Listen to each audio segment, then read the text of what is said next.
I thought I would like to talk about the history of Korg Electribes and why I like each one. So, if you're into electronic music, yes, you can make it through hardware like drum machines and synthesizers, and there's actually been an extensive history starting in the 80s to today where drum machines and synthesizers are hooked up together and you can kind of make music out of it by using a real-time jam, though this kind of has evolved into its own thing. I'll explain further.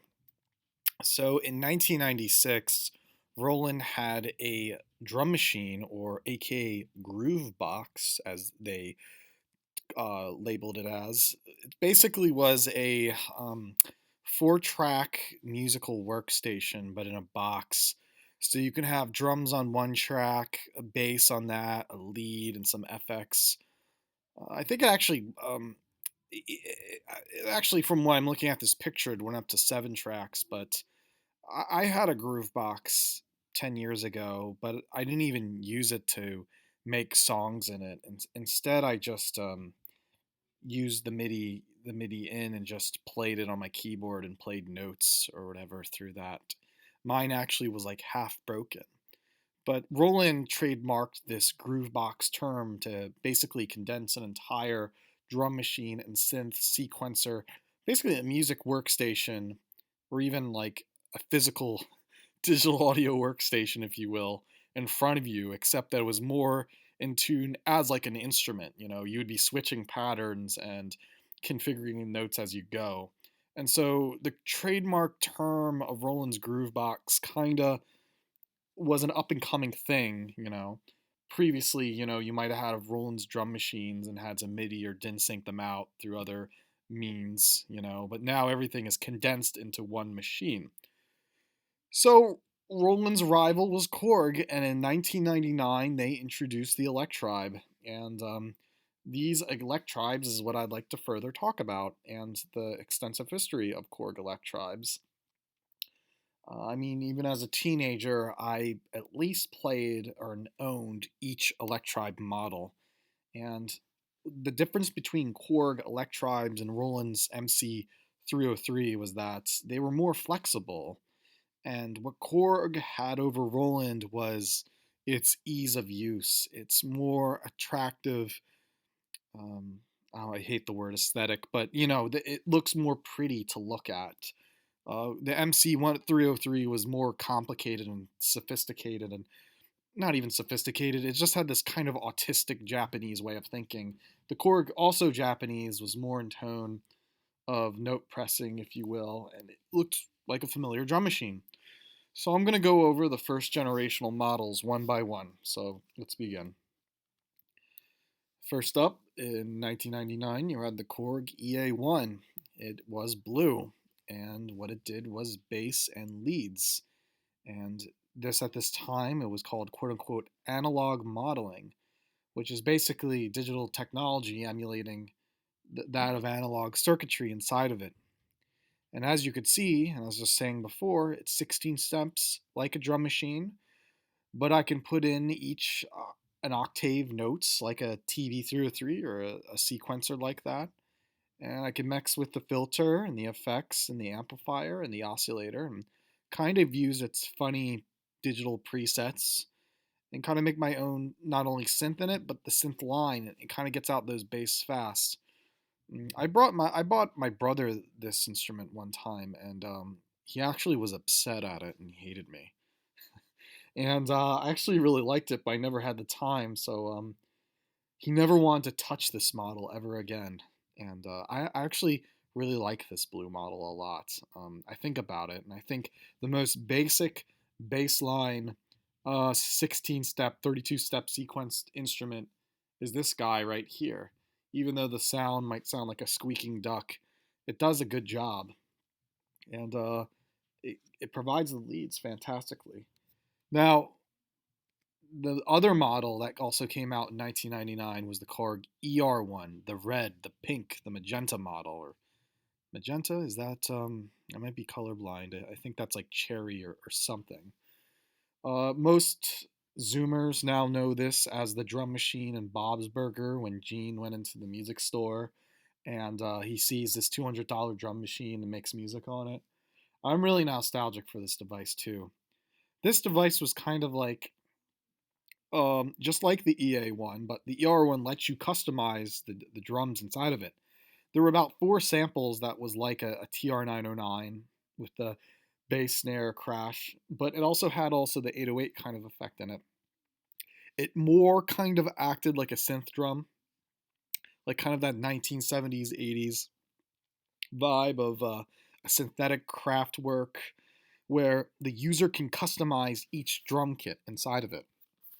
And this was really hip, this machine. I knew a lot of like hip bands in 2008, 2009, and basement shows in Philadelphia would absolutely love this pink device because I guess they had the customization of creating their own synthetic sounds. And this is kind of like a sound designer's fun little box. But I was thinking more in terms of like German New Wave and New Deutsche Welle and kind of this, um, Kraftwerk, electronic synth drums. Besides Bob Burgers, you plug this in with the blue unit. And with the blue unit and the red unit, you kind of had this own synthetic, really cool Korg song. Just plug them both into a wall and you're ready to go. Now, there is the third unit, which was green or teal. And this was the Korg ES1. And I'm very nostalgic about this. This is the one I had when I was 17. I like this one a lot because I uploaded my 909 and 808 rebirth samples onto this. And I had my Future Retro Revolution, and I made kind of this funny kind of electronic music with it. And with the sampling rate of 32K, 32.2, I don't know, the sampling rate was okay.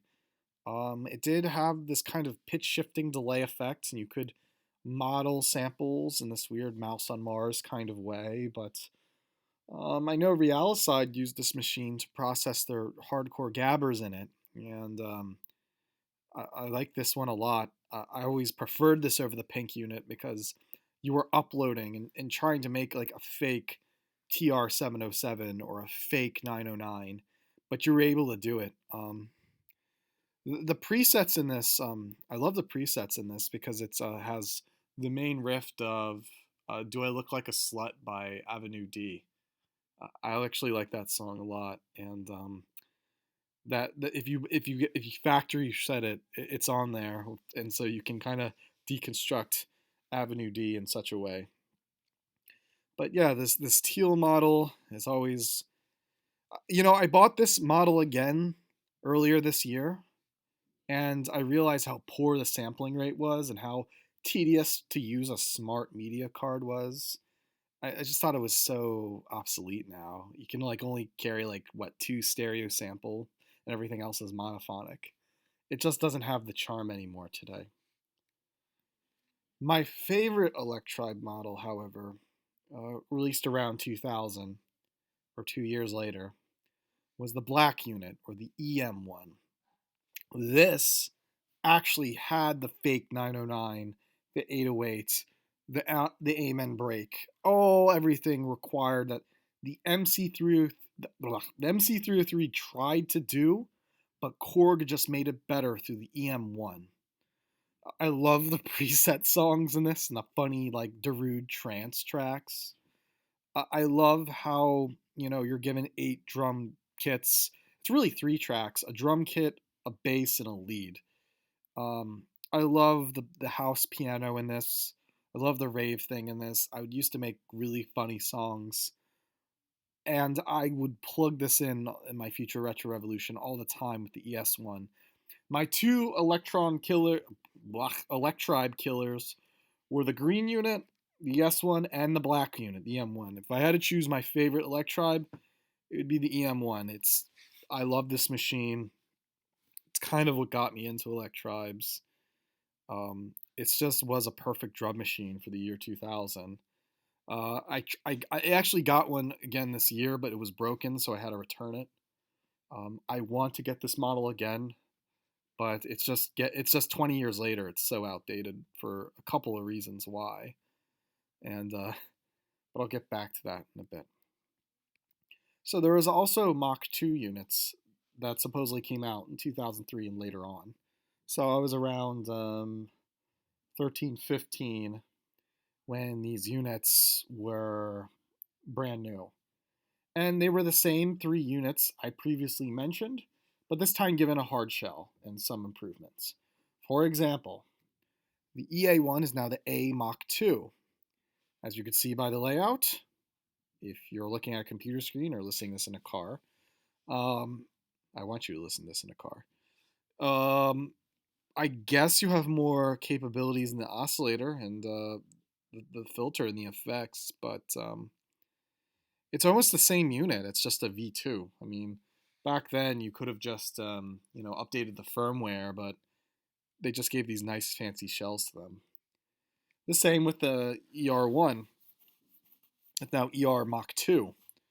Um, I don't know. I kind of want to. If I were to get the new, I would get the Mach 1s. I wouldn't even get the Mach 2s because I'm just nostalgic for that pink shell. But I don't know. The hard shell can look really cool. It was more like an update just to resell the things again. I mean, Korg's been known to do this. Um, they also did this with the ES the sampler, and I can't tell in the picture if they offered SD card or it's still smart media. I think it's still smart media, and the sampling rate is still the same. So you have these three hard shell units. The same thing, but you did not. You get it. They're just hard shells. Um. So what happened to the? Did the EM1 get an upgrade? It did.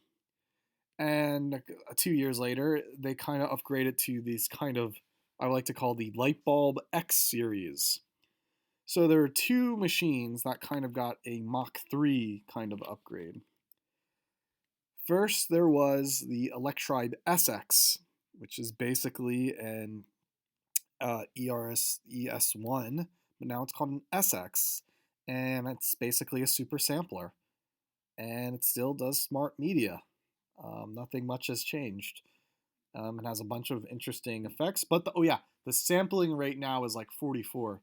The sampling rate is much higher. Um, you have these kind of effects to it, and I remember a friend playing on it. I remember when I was really young, I was in a Sam Ash music store, and I would click on these buttons, and I was like 14, trying to pretend I was like Darth Vader playing on this. I felt really evil and sinister trying to make music on this, like at the age of 14. And that's why these machines are kind of cringeworthy for me. But importantly, there was the EMX1, or just the MX1, and it was basically the black unit and it was upgraded. I remember this one too. I like the sounds from this one. It really reminds me of like DJ Sneak or some kind of like upgraded 2000s era house.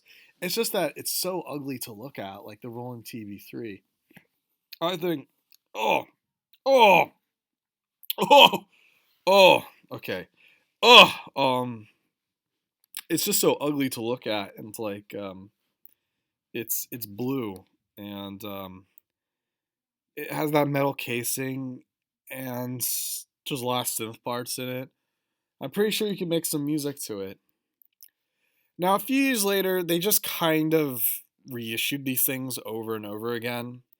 And the last updates they just made was like an SD slot, because the smart media was going out, and Korg thought it was a nice, cool idea to like make the SD slot available again. Um, now that's SDs were kind of, just put your SD to upload your sample or publish your song on it. Still have that like hands-on hardware, never leave the system, music creation. But again, I thought these instruments were so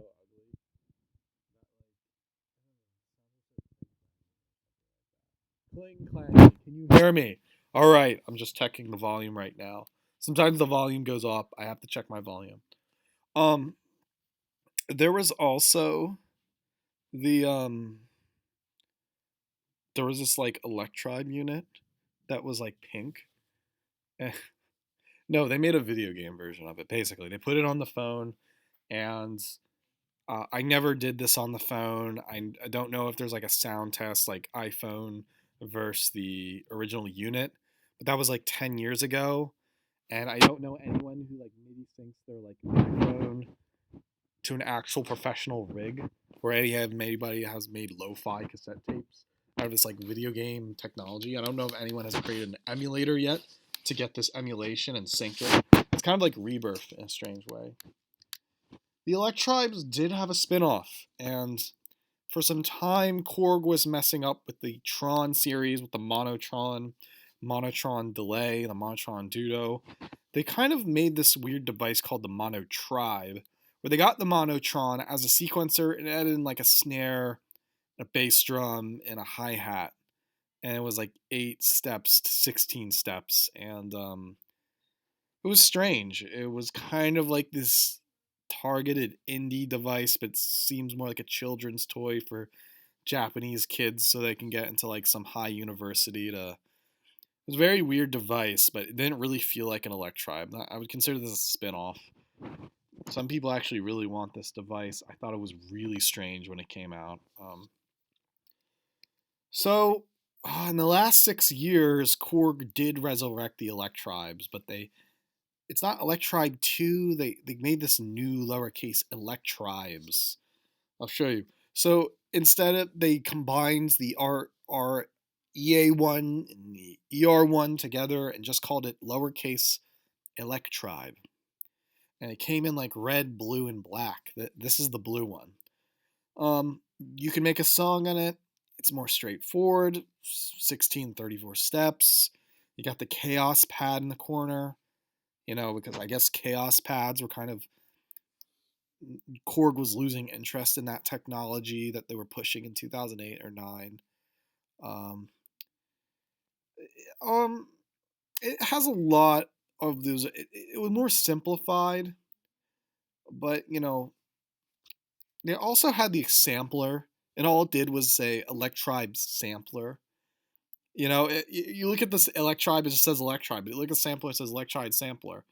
And I guess you just upload your samples onto it and play it back like an Akai MPC, but more in like a drum machine type of soundscapey kind of way. Kind of like a tracker or something really strange, but like a tracker with that kind of groovebox playability. And I was really confused by this device. I remember drums like machine guns had both the Electribe and Electribe sampler and would play them. There was another noise band, Trash Gods, that had these. There were some other dumb basement rock jam bands. These were really popular with the jam bands. And I wasn't sold on them. And I think they faded into obscurity in 2 years. Um, it's just, it kind of went out of style. And this brings me up to Korg's latest interest in something of the Volca series. Volcas are not Electribes, but they're small little machine boxes that are battery operated, cost 100 to 150, maybe 200, and they do something. There's the bass, there's the keys, there's modular, there's drums, there's a there's an FM synth, and you just add these together with the vocal mixer, and you kind of create this like you know cheap Chinese wiring toy. And Korg is passing these as their new Electribes, basically.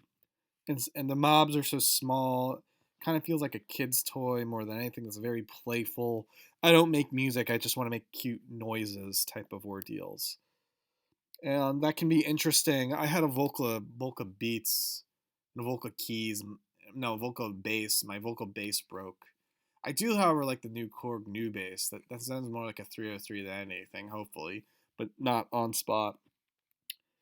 Now, Roland, not Korg, had their own boutique series. And basically, these were like a little more heftier boxes, a little more expensive, to 3 to 400, and they emulated their own classic gear in this box size. And I'm more of a fan of the Roland boutiques than the Volcas.